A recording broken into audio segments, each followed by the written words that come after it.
Cambridge English, Ielts12, tests 5 to 8. Published by Cambridge University Press and Cambridge English Language Assessment 2017. This recording is copyright. CD 2. Test 7.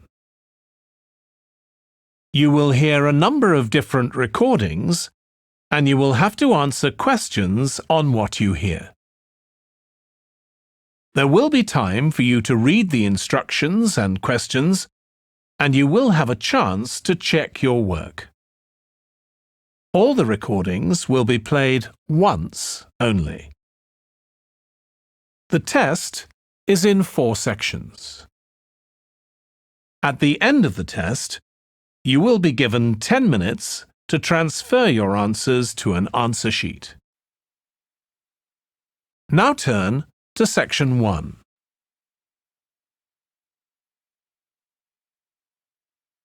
Section 1. You will hear a man telephoning a friend to find out about their local public library. First, you have some time to look at questions 1 to 4.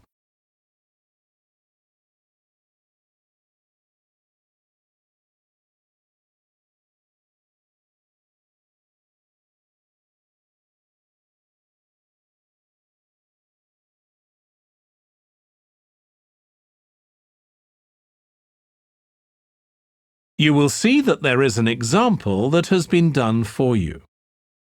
On this occasion only, the conversation relating to this will be played first. Hello? Hi, Susie. It's Paul here. How are you? Enjoying your new job? You're working at the library, aren't you? Yes, I started when the library reopened a month ago. It's great. The woman says that the library reopened a month ago.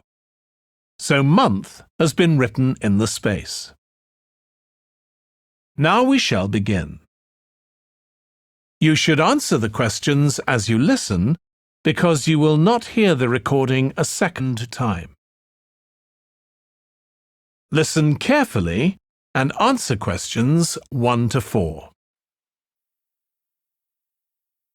Hello? Hi, Susie. It's Paul here. How are you?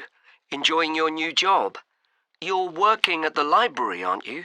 Yes, I started when the library reopened a month ago. It's great. Actually, Carol and I have been meaning to join for a while. Oh, you should. It doesn't cost anything, and the new library has all sorts of facilities. It's not just a place where you borrow books. For instance, there's an area with comfortable seats where you can sit and read the magazines they have there. Some people spend the whole morning there. Wish I had that amount of time to spend. Yes, you must be pretty busy at present, with the children and everything. We are, yes. But we're hoping to get away this summer. We're thinking of going to Greece. Well, we've got a much larger section of the library devoted to travel books now, so you should come and have a look. I can't remember if there's anything specifically on Greece, but I should think so. OK. Now, Carol's organising a project for the history class she teaches at school. It's about life in the town 100 years ago. Do you have anything that might be useful? Yes. Actually, we've now got a new section with materials on the history of the town and surrounding region. Right. I'll tell her. You can't always find that sort of thing on the internet. Now, in the old library, there used to be a separate room with reference books. It was a really nice, quiet room. Yes, we've put those books in the main part of the library now, but we do have a room called the community room. It can be hired out for meetings, but at other times, people can use it to study. I might use that. It's hard to find anywhere quiet at home sometimes. I can't remember how old your son and daughter are. We've introduced a special section of fiction written specially for teenagers. but they might be a bit young for that. Yes, they would be. Before you hear the rest of the conversation, you have some time to look at questions 5 to 10.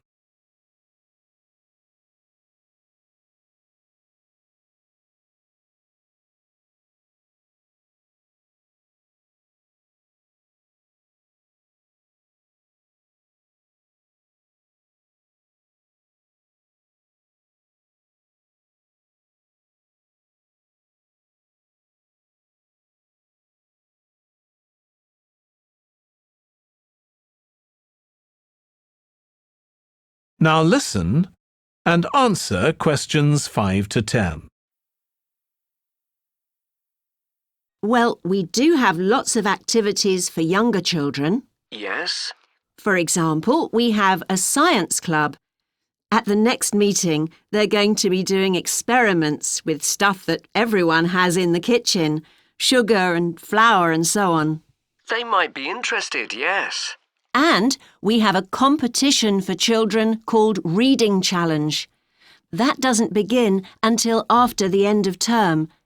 They have to read 6 books and they get a certificate if they manage it. So that gives them something to do while they're on holiday, instead of getting bored. That's the idea.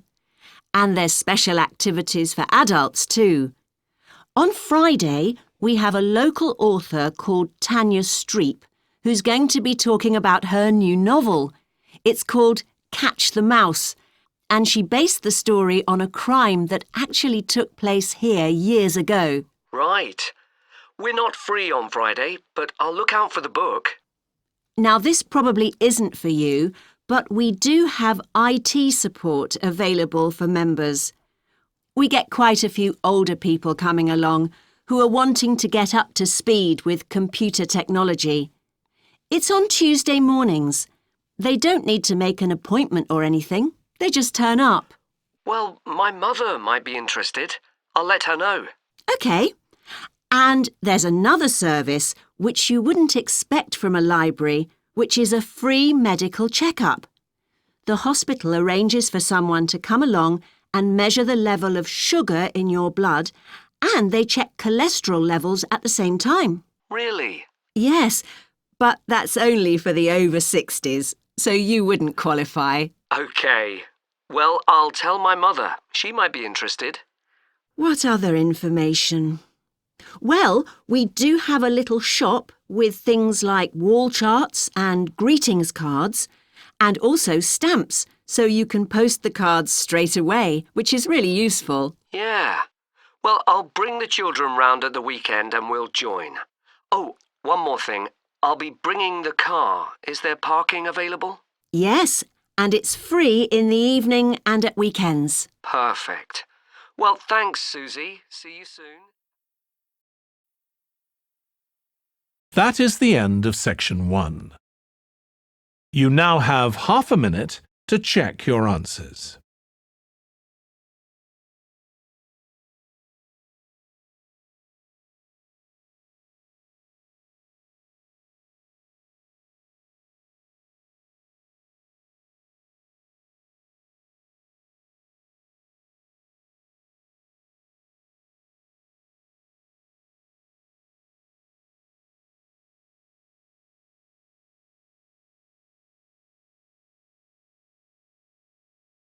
Now turn to section 2.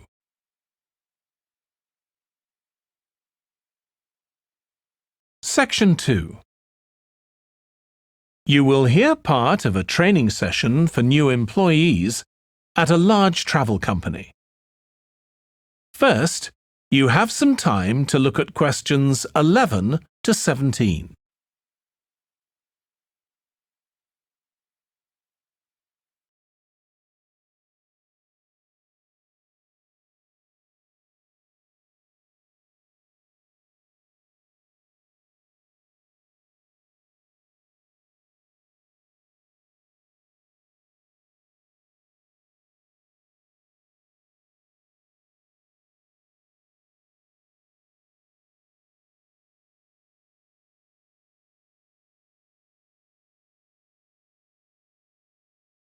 Now listen carefully and answer questions 11 to 17.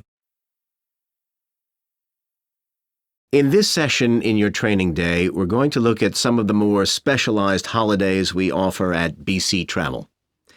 Now, the travel business is very competitive, and it's important to be aware of how the market's changing and developing. In terms of age groups, the over 65s are an important market, and one that's increasing steadily year on year. The fewest holidays are taken by the 31 to 42-year-olds, and that figure shows no sign of rising. The biggest market at present is still the youngest group, the 16 to 30s, but this group's also seen the biggest drop over the last few years, whereas there's a noticeable growth in the number of holidays taken by the 55 to 64-year-olds. As far as the 43 to 54-year-olds are concerned, bookings there are steady, but I have to say we haven't seen the increase we expected. One trend we're noticing with nearly all age groups is the growing popularity of holidays in which clients do some kind of specialized activity. I'm not talking here about adventure holidays where clients take part in high-risk activities like whitewater rafting just for the thrill of it. Activity holidays usually involve rather less high-risk sports or things like art and music. They're not necessarily cheaper than ordinary holidays, often the opposite in fact, but they do often take place outside the main tourist centers, which gives an opportunity for clients to find out more about the local people and customs. And many say this is one of the most positive features of these holidays. Of course, they offer the chance to develop a new skill or talent, but clients often say that more than this, it's the chance to create lasting relationships with other like-minded people. That's the main draw. Let me give you some examples of BC travel activity holidays. Our painting holidays take place in 4 different centers in France and Italy, and they're very popular with clients of all abilities from beginners onwards. We've got an excellent team of artists to lead the classes. Some of them have been with us from the start, and 5 additional ones will be joining us this year so that we can offer a greater number of classes in each center. As far as cooking holidays are concerned, I know a lot of agents offer holidays where clients cook recipes related to one particular country, usually the one they're staying in, but we focus on dishes from a great many different ones. Apart from that, you'll find the usual emphasis on good quality organic ingredients. That's more or less a given nowadays, and there are generally some meat-free recipes included. Our photography holidays take place in a wide range of countries from Iceland to Vietnam, and clients have the opportunity to see some stunning scenery. Groups are small, no more than 8, so clients can have one-on-one tuition during the holiday, and excursions are arranged with fully trained guides. At the end of each holiday, an exhibition is held of the photographs taken so that clients can see one another's work and receive valuable feedback from the tutor. Before you hear the rest of the training session, you have some time to look at questions 18 to 20.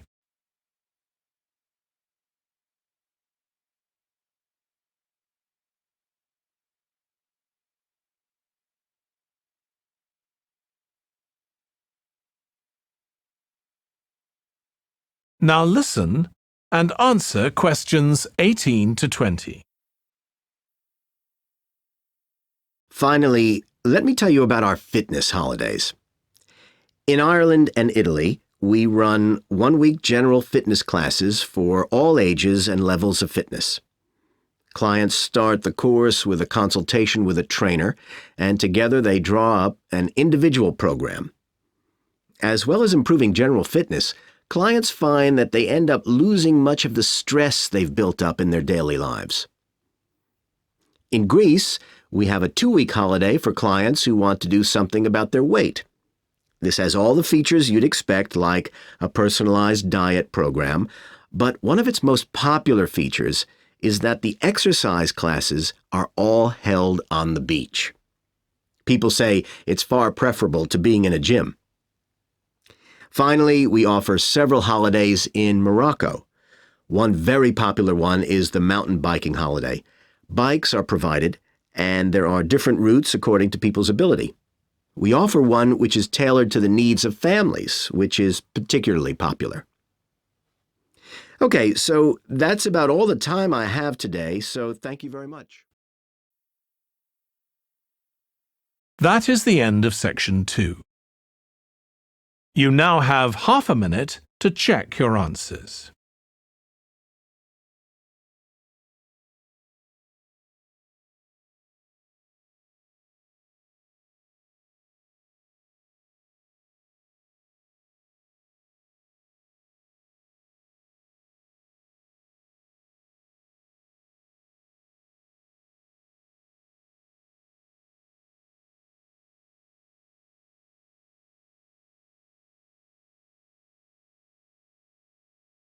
Now turn to section 3.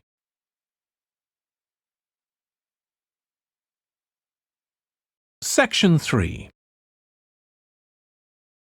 You will hear 2 tourism students called Natalie and Dave talking about the tourism case study they are doing. First, you have some time to look at questions 21 to 26.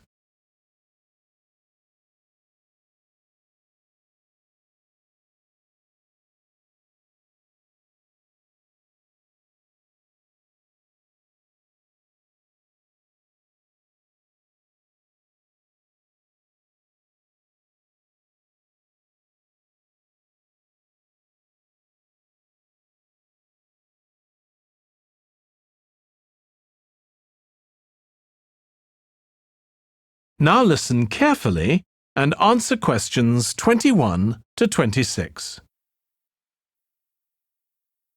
Dave, I'm worried about our case study. I've done a bit of reading, but I'm not sure what's involved in actually writing a case study. I missed the lecture where Dr. Baker talked us through it. OK, well, it's quite straightforward. We've got our focus. That's tourism at the Horton Castle site. And you said you'd done some reading about it? Yes, I found some articles and made notes of the main points. Did you remember to keep a record of where you got the information from? Sure, I know what a pain it is when you forget that. OK, so we can compare what we've read. Then we have to decide on a particular problem or need at our site. And then think about who we're going to interview to get more information. OK, so who'd that be? The people who work there? And presumably some of the tourists too? Yes, both those groups. So we'll have to go to the site to do that, I suppose. But we might also do some of our interviewing away from the site. We could even contact some people here in the city, like administrators involved in overseeing tourism. OK, so we'll need to think about our interview questions and fix times and places for the meetings. It's all going to take a lot of time. And if we can, we should ask our interviewees if they can bring along some numerical data that we can add to support our findings. And photographs? I think we have plenty of those already. But Dr. Baker also said we have to establish with our interviewees whether we can identify them in our case study or whether they want to be anonymous. Oh, I wouldn't have thought of that. OK, once we've got all this information, I suppose we have to analyse it. Yes, put it all together and choose what's relevant to the problem we're focusing on, and analyse that carefully to find out if we can identify any trends or regularities there. That's the main thing at this stage, rather than concentrating on details or lots of facts. OK, and then once we've analysed that, what next? Well, then we need to think about what we do with the data we've selected to make it as clear as possible to our readers. Things like graphs or tables or charts. Right. Then, the case study itself is mostly quite standard. We begin by presenting the problem and giving some background, then go through the main sections. But the thing that surprised me is that in a normal report, we'd end with some suggestions to deal with the problem or need we identified. But in a case study, we end up with a question or a series of questions to our readers, and they decide what ought to be done. Oh, I hadn't realised that. Before you hear the rest of the discussion, you have some time to look at questions 27 to 30.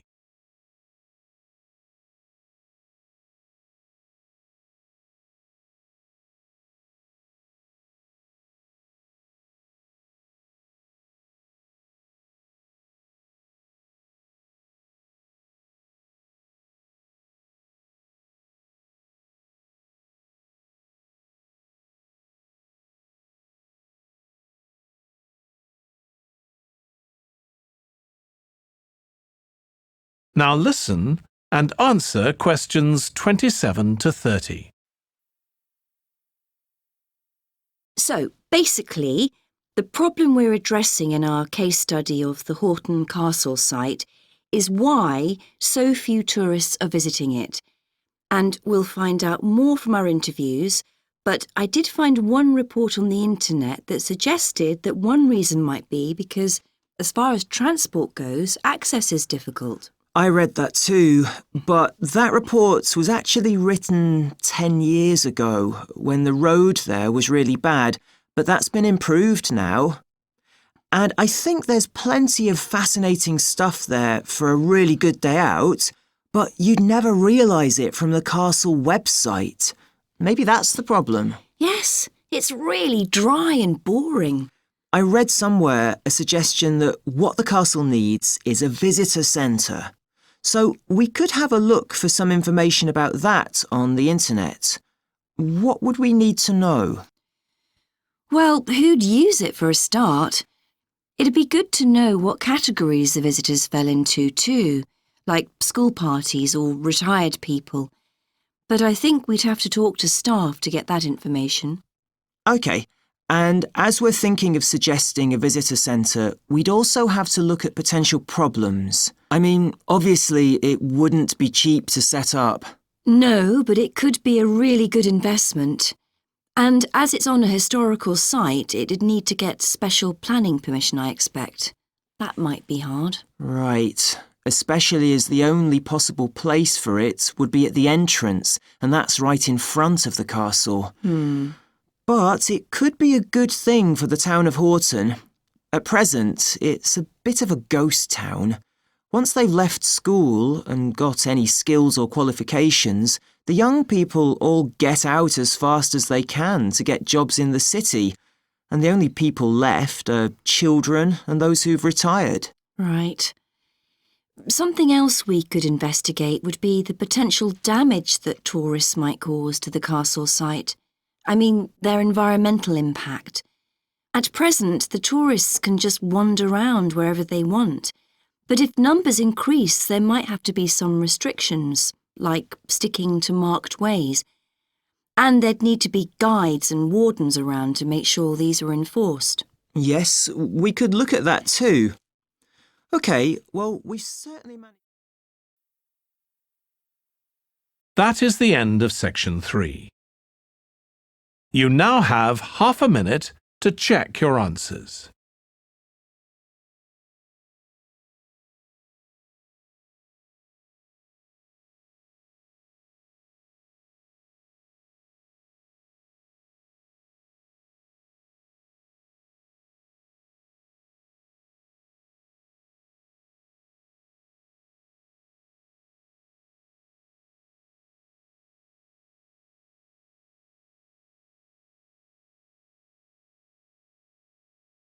Now turn to section 4.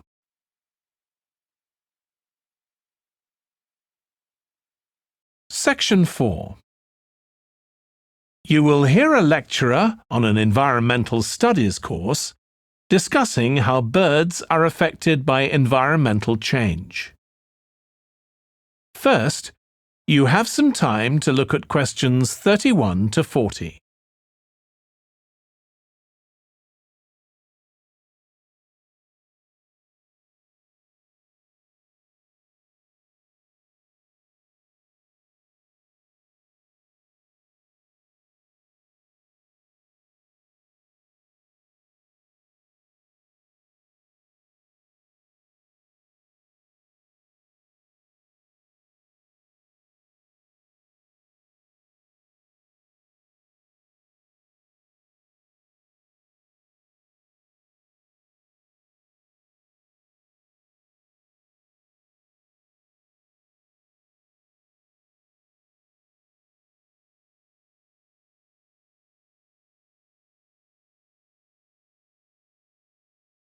Now listen carefully and answer questions 31 to 40.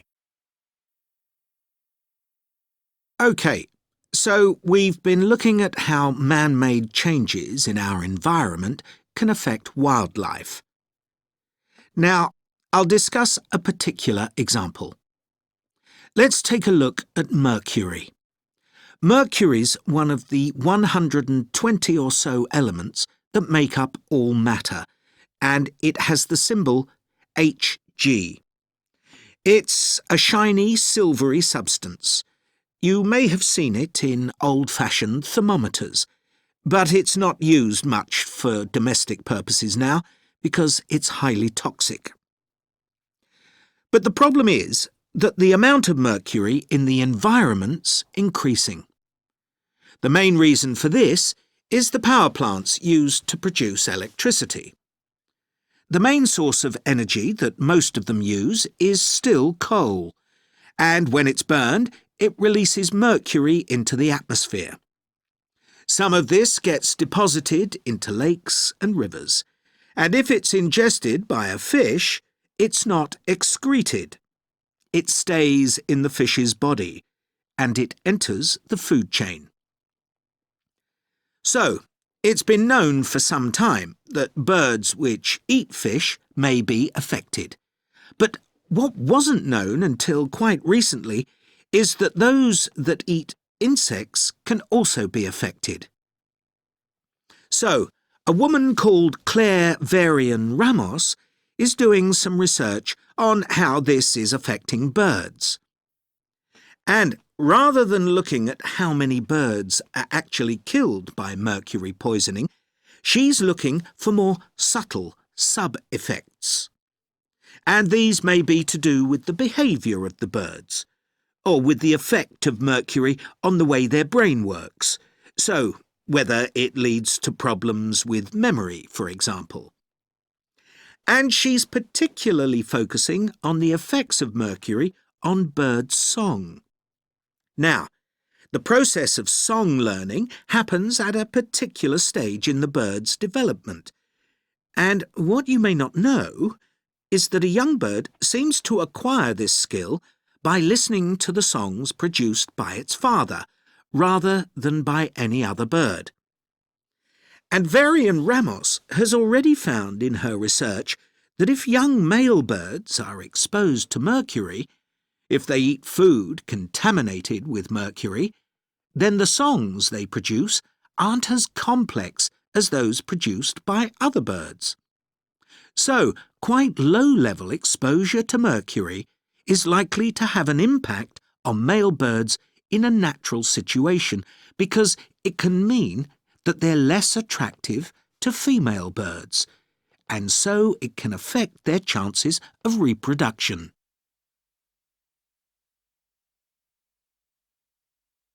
Now, the way she's carrying out this research is worth thinking about. She's using a mixture of studies, using birds kept in laboratories and studies carried out outdoors in the wild. The lab-based studies have the advantage that you don't get all the variables you would in a natural setting. So, the experimenter has a much higher level of control, and that means they can be more confident about their results in some ways. And of course, they don't have to worry about going out and finding the birds in order to observe them. So, what are the implications here for humans? Well, because many birds are migratory, they may be transporting mercury far from contaminated sites. For example, it's been found that ducks who'd been feeding at a contaminated site were later shot by hunters over 1,000 kilometres away and presumably eaten. But these birds likely had mercury levels high enough to warrant concern for human consumption. In addition, going back to song learning by birds, we saw that this may be affected by mercury contamination. Well, we also know that in humans, mercury causes developmental delays in the acquisition of language, and in fact this process is very similar in the brain regions it involves, and even the genes that are involved. But mercury contamination has other important implications for humans as well. It's now known that an unborn child can be affected if the food eaten by its mother contains high levels of mercury, and these effects can be quite substantial. In the end, it comes down to whether more value is placed on human economic well-being or environmental well-being. It's true there are new regulations for mercury emissions from power plants, but these will need billions of dollars to implement and increase costs for everyone. Some argue that's too much to pay to protect wildlife. But as we've seen, the issues go beyond that, and I think it's an issue we need to consider very carefully. That is the end of section 4. You now have half a minute to check your answers.